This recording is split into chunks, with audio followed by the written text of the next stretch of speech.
Hello everyone, welcome to my channel. हमने statics का chapter number 2 collection of data को start किया हुआ है। उसी के आज हम पार्ट 2 को कवर करेंगे। तो चलिए स्टार्ट करते हैं आज की इस वीडियो को। प्रीवियस लेक्चर में हमने डिस्कस करा था प्राइमरी डाटा के बारे में। प्राइमरी डाटा के मेथड्स के बारे में हम डिस्कस कर रहे थे। कल हमने पर्सनल इंटरव्यूज़ के बारे में डिस्कस करा था। आज हम प्राइमरी डाटा के सेकेंड मेथड के बारे में डिस्कस करेंगे, information through questionnaires and schedules. इसमें इसको दो पार्ट में डिवाइड किया है। एक तो आपके पास मेलिंग और क्वेश्चनरी सर्वे है और एक है एनुमरेटर्स मेथड्स। अब देखिए मेलिंग और क्वेश्चनरी सर्वे क्या है। अब यहाँ पर पता क्या करते हो कि यहाँ पर आप अपने, मान लीजिए आपने किसी से फीडबैक लेना है, आपको ये जानना है। हम एक एग्जाम्पल ले लेते हैं कि मान लीजिए किसी कंपनी के एम्प्लॉयर ने अपने कर्मचारियों से फीडबैक लेना है, एम्प्लॉय से फीडबैक लेना है कि उनको उनकी कंपनी में जो फैसिलिटीज़ मिल रही है वो कैसी लग रही है। तो उसने क्या किया कि उसने कुछ क्वेश्चंस को सेट किया ताकि वो उनसे फीडबैक ले सके थ्रू द मेल। और उन्होंने क्वेश्चन सेट कर उन्हें सबको मेल कर दिया ताकि वो फीडबैक दे सके। अब जाने कि इस मेथड में क्या होता है।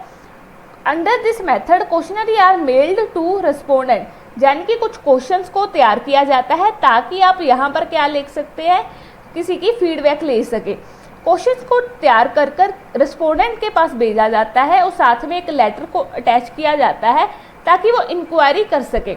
It is also sure that the information would be kept secret, यानी कि जो आपका इन्वेस्टिगेटर है अब उसको भी ये पूरी तरीके से केयर करनी चाहिए इस बात की जो इन्फॉर्मेशन उसने कलेक्ट करी है वो किसी को ना बताए।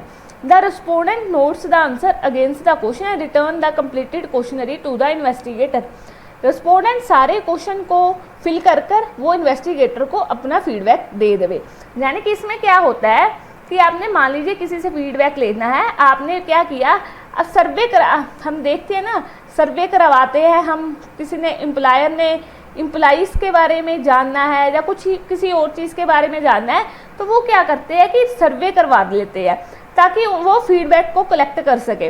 वो क्या करते हैं, कुछ क्वेश्चंस को तैयार कर मेल कर देते हैं और मेल करके रिस्पॉन्स लेते हैं रेस्पोंडेंट्स का कि उसका किसी चीज़ को लेकर क्या ओपिनियन है। ये मेथड कहाँ पर सूट करता है, जहाँ पर आपका एरिया बहुत वाइड हो। अब देखिए ना, किसी से हमने सर्वे लेना है मेल के थ्रू, हम कितने मर्जी चाहे लोगों को मेल भेज सकते हैं, यानी कि ये बहुत बड़े एरिया को कवर करता है। लेकिन हाँ, यहाँ पर एक चीज़ ध्यान रखनी चाहिए आपको, जो रिस्पोंडेंट्स होता है, जिसने रिस्पॉन्स करना है वो पढ़ा लिखा ही हो सकता है। क्योंकि अब देखिए ना, मेल करना है आपको तो ऐसे काम तो कोई पढ़ा लिखा व्यक्ति ही कर सकता है। नेक्स्ट इसकी मेरिट्स क्या है। इकोनॉमिकल, ये मेथड बहुत ही ज़्यादा सस्ता होता है, मनी कम लगती है, टाइम भी कम लगता है, एफर्ट्स भी कम लगते हैं। जैसे कि अब देखिए इस मेथड में क्या होता है ना, मेल ही तो करवानी है ना, तो इसके लिए आपको इतना पैसा और टाइम नहीं लगेगा। ये मेथड ओरिजिनल होता है, आप डायरेक्टली रिस्पोंडेंट से रिस्पॉन्स लेते हो, ठीक है, ये यानी कि भरोसेमंद होता है। वाइड कवरेज, लार्ज एरिया को कवर करता है। डीमेरिट्स क्या है, लैक ऑफ इंटरेस्ट। कभी कभी क्या होता है ना, जो आपका रिस्पोंडेंट है वो इंटरेस्ट नहीं लेता क्वेश्चनरी में, ठीक है ना। जहाँ तो वो ऐसा हो सकता है कि जो आपने उसे कुछ क्वेश्चंस भेजे हो सर्वे के लिए वो उसका अच्छे से आंसर ही ना दे सके, ठीक है ना। तो यानी कि वो जहाँ तो फिर कभी कभी वो क्या करता है, इनकम्प्लीट आंसर देता है। यानी कि क्या होता है कि आपने जिसको सर्वे कराने के लिए क्वेश्चन भेजे हो, या तो वो आपके क्वेश्चंस में इंटरेस्ट नहीं लेगा या तो वो इनकम्प्लीट उसे वापस कर देगा अगर उसको समझ में ना आया। लैक ऑफ फ्लेक्सिबिलिटी, इसका क्या मतलब हुआ, यानी कि जो क्वेश्चंस होते हैं वो रिजिड होते हैं। उसको आपने मान लीजिए किसी को मेल कर दी, मेल कर आपने उसे क्वेश्चन भेज दिए, वो क्वेश्चन अब चेंज तो नहीं ना हो सकते, वो यानी कि यहाँ पर फ्लेक्सिबिलिटी की कमी होती है। अब रिस्पोंडेंट ने रिस्पॉन्स दे दिया, वो क्वेश्चन को फिल भी कर दिया, अब वो भी चेंज नहीं हो सकता। जो उसने एक बार फिल कर दिया वो चेंज तो नहीं ना हो सकता, उसने एक बार फिल कर मेल कर दी, अब वो चेंज नहीं हो सकती। नेक्स्ट है लिमिटेड यूज़। ये मेथड लिमिटेड यूज़ है, क्यों, क्योंकि यहाँ इसको जो पढ़े लिखे लोग ही है, एजुकेटेड लोग ही है, वो ही रिस्पॉन्स कर सकते हैं, तो इसके लिए इसका लिमिटेड यूज़ ही है। बाइज्ड, अब रिस्पोंडेंट्स बाइस हो सकता है, क्या पता वो आपकी क्वेश्चनरी में इंटरेस्ट ही ना ले, और ये मेथड एक्यूरेट नहीं होता, क्योंकि इसमें क्या होता है ना, कभी कभी क्वेश्चंस अगर डिफ़िकल्ट हो अगर क्वेश्चंस हो गए तो जो आपका रिस्पोंडेंट है ना वो इतना इंटरेस्ट नहीं लेगा फिल करने में, या वो इनकम्प्लीट इन्फॉर्मेशन प्रोवाइड कर देगा। नेक्स्ट है हमारे पास एनुमरेटेड मेथड। अब इसमें पता क्या होता है, जो इन्वेस्टिगेटर होता है ना, जिसे इंफॉर्मेशन चाहिए, वो एक एनुमरेटर को अपॉइंट कर लेता है, एनुमरेटर को क्या कर लेता है, अपॉइंट कर लेता है। एनुमरेटर क्या करेगा, इस इन्वेस्टिगेटर को सारी इंफॉर्मेशन कलेक्ट करके देगा। अब देखिए मेलिंग मेथड में क्या होता था ना कि सिर्फ पढ़े लिखे लोग ही आंसर दे सकते थे, लेकिन यहाँ पर ऐसा कुछ नहीं है। यहाँ पर जो कम पढ़ा लिखा है ना, उसके लिए आप क्या करोगे, एनुमरेटर को अपॉइंट कर लोगे ताकि वो डाटा कलेक्ट कर सके। Under this method a questionnaire is prepared according to the purpose of inquiry. The enumerator himself approach the respondent with questionnaire. यानी कि जो एनुमरेटर होगा ना वो खुद जाएगा रिस्पोंडेंट के पास क्वेश्चन लेकर, कि भाई आप मुझे ये क्वेश्चन फिल कर दे दो, ठीक है ना। नेक्स्ट, एनुमरेटर कौन होता है, वो पर्सन जो कि इन्वेस्टिगेटर की मदद करता है डाटा को कलेक्ट करने में। इन्वेस्टिगेटर ने क्या किया, इसे अपॉइंट कर दिया, अब ये बंदा जाकर हर एक बंदे के पास जाकर डाटा कलेक्ट करके लेकर आएगा, और इसको पूरी ट्रेनिंग दी जाती है इस चीज़ के रिगार्डिंग। अब ये मेथड कहाँ पर सूट करेगा, field of investigation is large, the investigation need specialized and skill investigator. यानी कि इस मेथड में एक चीज़ ध्यान रखनी जरूरी है कि जो आपका इन्वेस्टिगेटर होगा या एनुमरेटर होगा, दोनों जाने स्किल्ड चाहिए, ठीक है। Investigator are well versed in the local language and culture norms of the respondent. देखिए जो इन्वेस्टिगेटर होता है ना, इन्वेस्टिगेटर क्या होता है ना, कभी कभी वो लोकल लैंग्वेज को नहीं जानता होता। अब देखिए नॉर्थ के पर्सन को साउथ की इंफॉर्मेशन लेने के लिए भेज दिया जाए, क्या वो साउथ की लैंग्वेज समझ पाएगा? अगर यहाँ पर नॉर्थ में कोई दिल्ली का बंदा, उसको तमिलनाडु में भेज दिया जाए, क्या वो इस तमिलनाडु की लैंग्वेज समझ सकेगा? नहीं। तो वो क्या करेगा, एनुमरेटर को पॉइंट कर देगा, ताकि एनुमरेटर को इसीलिए पॉइंट करता है ताकि वो लोकल लैंग्वेज को समझ सके। वो खुद लोकल लैंग्वेज को नहीं समझता, उनका कल्चर डिफरेंट होता है, साउथ वालों का कल्चर नॉर्थ वालों से अगर डिफरेंट है, तो इसीलिए वो उसको पॉइंट करता है ताकि जो एनुमरेटर है वो अच्छे से जानकारी ले सके।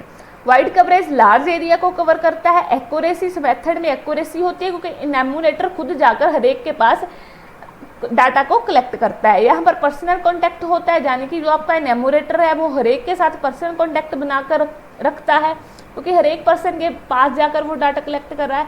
इम्पार्शियल, इसका मतलब होता है कि जो आपका एनुमरेटर है वो इम्पार्शियल होगा, ठीक है ना, वो किसी के साथ भेदभाव नहीं करेगा।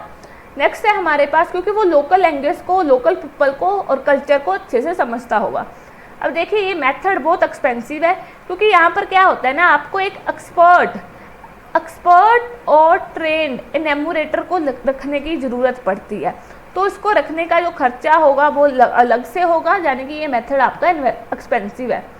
अब देखिए जो आपका एनुमरेटर है वो एक कॉम्पिटेंट होना चाहिए, मतलब वो इस चीज़ के काबिल हो कि वो डाटा इकट्ठा कर सके, ठीक है ना। यानी कि आजकल एक कॉम्पिटेटिव एनुमरेटर ढूंढना भी मुश्किल होता है, क्योंकि कभी कभी क्या होता है ना, कोई एनुमरेटर अगर आपकी ज़रूरत को पूरा ना कर सके तो वो वहाँ पर भी एक इन्वेस्टिगेटर को प्रॉब्लम हो सकती है। इस मेथड में टाइम कंज्यूमिंग है, क्योंकि यहाँ पर आपको पहले तो एनुमरेटर को ट्रेनिंग देनी पड़ेगी, यानी कि इसको ट्रेनिंग देंगे फिर वो जाकर डाटा कलेक्ट करेगा, तो इसमें क्या होता है कि टाइम बहुत लगता है। Partial, if enumerator are based then the data will not be accurate, यानी कि अगर वो किसी को फेवर कर दे, ठीक है, अगर वो, क्योंकि अब देखिए ना इन्वेस्टिगेटर तो लोकल लैंग्वेज को नहीं जानता, एनुमरेटर ही जानता है ना, तो हो सकता है जो आपका एनुमरेटर है वो किसी को फेवर ही कर दे कि क्या पता इन्वेस्टिगेटर को इसके बारे में पता ही ना चले। नेक्स्ट है क्वालिटी ऑफ गुड क्वेश्चनरी। क्या क्या क्वालिटीज होनी चाहिए गुड क्वेश्चनरी में? लिमिटेड नंबर ऑफ क्वेश्चन, आप जो नंबर ऑफ क्वेश्चन पूछ रहे हो वो लिमिटेड हो। अगर आप किसी से कुछ क्वेश्चन पूछ रहे हो वो लिमिटेड होने चाहिए, ठीक है। नेक्स्ट है सिंप्लिसिटी, जो आपका लैंग्वेज है क्वेश्चन की वो सिंपल हो, क्लियर हो, यानी कि जो लैंग्वेज है वो इतनी सिंपल होनी चाहिए कि सामने वाले को समझ में आवे और समझ आ सके। और जो क्वेश्चन है वो आपके शॉर्ट होने चाहिए, इतने लंबे नहीं होने चाहिए। प्रॉपर ऑर्डर ऑफ क्वेश्चन, जो क्वेश्चन का ऑर्डर है वो प्रॉपर होना चाहिए। ऐसा ना हो कि अलग अलग ऑर्डर में आपने क्वेश्चन लिख रखे हैं। नो अनडिजायरेबल क्वेश्चन, आप उससे कुछ ऐसे क्वेश्चन ना पूछो, जो पर्सनल क्वेश्चन ना पूछो जिससे वो जवाब देना जरूरी ना समझे, उसको अवॉइड करने की कोशिश करे, यानी कि उससे कुछ ऐसे क्वेश्चन ना पूछे जाएं जो उसको अवॉइड करने की कोशिश करे। नॉन कंट्रोवर्शियल, यानी कि कुछ ऐसा क्वेश्चन ना पूछो जो कि एक आपके लिए कंट्रोवर्सी क्रिएट कर दे। नेक्स्ट है कैलकुलेशन, ऐसे क्वेश्चन मत पूछो जिसमें कैलकुलेशन हो। इन्वेस्टिगेटर खुद कैलकुलेशन कर सकता है, वो इन्वेस्टिगेटर खुद किसी चीज़ को कैलकुलेशन करके देख सकता है। प्री टेस्टिंग पायलट सर्वे, इसमें क्या होता है ना, कुछ क्वेश्चंस आप एक ना ट्रायल ले लो कुछ क्वेश्चंस का रिस्पोंडेंट से, यानी कि पहले एक ट्राई करके उसके साथ देख लो कि वो कैसा रिस्पॉन्स दे रहा है, उसके अकॉर्डिंग आप बाद में उस अकॉर्डिंग आप क्वेश्चंस को सेट कर सकते हो और एडजस्ट कर उस क्वेश्चन को तैयार कर सकते हो। इंस्ट्रक्शन, आपने उसको कुछ क्वेश्चन पूछ रहे हो तो उसको क्वेश्चन पूछने से पहले साथ में इंस्ट्रक्शन के बारे में बिल्कुल क्लियर आपको बता देना चाहिए। आपने उसको जो भी इंस्ट्रक्शन है उसके रिगार्डिंग उसको पूरी डिटेल इन्फॉर्मेशन प्रोवाइड करनी चाहिए। क्रॉस वेरिफिकेशन, आपको क्वेश्चन को क्रॉस वेरिफिकेशन भी कर लेना चाहिए। रिक्वेस्ट फॉर रिटर्न, यानी कि आपको रिस्पोंडेंट्स को रिक्वेस्ट करनी चाहिए कि वो कंप्लीट कर क्वेश्चन को कंप्लीट कर वो उन्हें वापस कर दे, यानी कि अगर आप किसी से फीडबैक ले रहे हो वो उस चीज़ को फिल कर उन्हें टाइम पर वापस कर दे। क्वेश्चन को फिल कर अगर आपने किसी को मेल भेजी है वो आपको फीडबैक जल्दी से जल्दी कंप्लीट कर दे दे। टाइप्स ऑफ क्वेश्चन, किस टाइप के क्वेश्चन पूछने चाहिए। सिंपल अल्टरनेटिव, मतलब किस टाइप के क्वेश्चन हो सकते हैं। सिंपल अल्टरनेटिव क्वेश्चन, इसमें क्या होता है कि आप किसी से पूछ रहे हो क्या सही है क्या सही नहीं है, कि आप हाँ या ना में जवाब देते हो, गुड है या बैड है। जैसे कि आपको ये गाड़ी कैसी लगती है, हाँ या ना में जवाब दें। आपको अच्छी लगती है या बुरी लगती है, इस चीज़ में जवाब दें। मल्टीपल चॉइस क्वेश्चन, एमसीक्यू की फॉर्म में आप किसी से क्वेश्चन पूछ लेते हो, वो आपको टिक कर दे देता है कि हाँ मुझे ये चीज़ अच्छी लगती है। स्पेसिफिक इन्फॉर्मेशन क्वेश्चन पूछ सकते हो, ठीक है ना। भी जैसे कि आपकी एक मंथ की कितनी पॉकेट मनी है, आप किसी बच्चे से अगर पूछ रहे हो, ऐसे कुछ क्वेश्चन। ओपन क्वेश्चन पूछ सकते हो कि मान लीजिए आपकी इंडिया का आपके इंडिया में महंगाई बहुत है तो उसको कैसे कम किया जा सकता है, ऐसे कुछ क्वेश्चन पूछ सकते हो, ओपन क्वेश्चन पूछ सकते हो उससे। नेक्स्ट है हमारे पास जो थर्ड टाइप होती है ना प्राइमरी डाटा को कलेक्ट करने की, वो होता है आपका टेलीफोनिक इंटरव्यू। नाम से ही क्लियर है कि आप किसी से टेलीफोन पर रिस्पॉन्स ले रहे हो। According to this mode of data collection the investigator seek the desire information from the respondents over the telephone. आपने किसी से टेलीफोन किया, उसको टेलीफोन कर आप जानकारी ले रहे हो, यानी कि ए को अगर बी के बारे में कुछ पूछना है, ए को बी के बारे में, तो वो सीधा इसको फ़ोन कर लेगा। इसके क्या क्या मेरिट्स हो सकते हैं। डाटा ओरिजिनल होता है, एक्यूरेट होता है, यानी कि भरोसेमंद होता है, क्योंकि आप सीधा डायरेक्टली उसको फ़ोन पर ही बात कर पूछ रहे हो।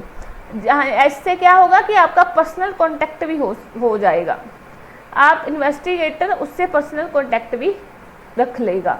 डीमेरिट्स क्या, पर्सनल बायस हो सकता है कि रिस्पोंडेंट आपके क्वेश्चन के पर ध्यान ही ना दे। लिमिटेड एक्सेस, यानी कि आप कितने लोगों को फ़ोन कर सकते हो ना, लार्ज एरिया को ये कवर नहीं कर सकता, कितने को लोगों को फ़ोन कर पूछोगे आप। नेक्स्ट है हमारे पास कलेक्शन ऑफ सेकेंडरी डाटा। अब देखिए जो हमारा सेकेंडरी डाटा होता है वो एक तो पब्लिश सोर्सेज से मिलता है, एक अनपब्लिश सोर्सेज से।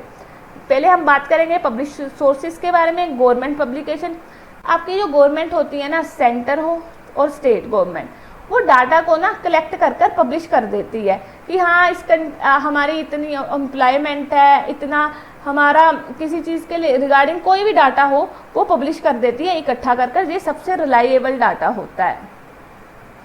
नेक्स्ट सेमी गवर्नमेंट पब्लिकेशन, आपको किसी चीज़ के बारे में, किसी एजुकेशन, हेल्थ, बर्थ, डेथ के बारे में डेथ के बारे में अगर किसी से जानकारी लो तो वो सेमी गवर्नमेंट ने कुछ डाटा पब्लिक किया होता है, आप उससे जाकर जानकारी ले सकते हो। Report of committee and commission, committee and commission को आपको गवर्नमेंट अपॉइंट कर देती है, वो भी कुछ ना कुछ स्टैटिस्टिकल इंफॉर्मेशन कलेक्ट कर कर उन्हें पब्लिश कर देते हैं।